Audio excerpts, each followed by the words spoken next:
ఎవరైనా ఏదైనా చిన్న మాట మాట్లాడితే పొలిటికల్ విమర్శ చేసినా కేసులు కడుతున్నారు, లోపల పెట్టే ప్రయత్నం చేస్తున్నారు. మేము సిద్ధంగా ఉన్నాం. ఏం చేస్తాం మేము ఇంకా అంతకన్నా? అవును, మొత్తం చెప్పింది ఇవన్నీ మేము సిద్ధంగా ఉన్నాం.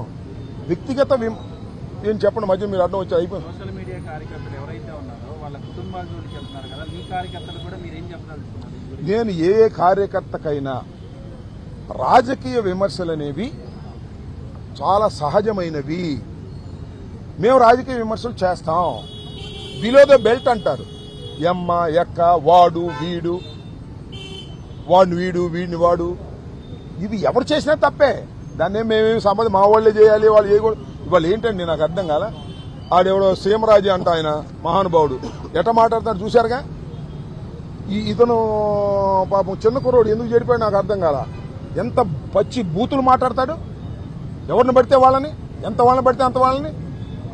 ఇవాళ గుర్తొచ్చిన చంద్రబాబు నాయుడు కానీ అడుగుతా ఉన్నా, మొట్టమొదటి రోజునే తోటకూర దొంగతనం చేసిన రోజునే నువ్వెందుకు అరెస్ట్ చేయలేదు? 11 మాసాల వరకు ఎందుకు పెంచి పోషించావు?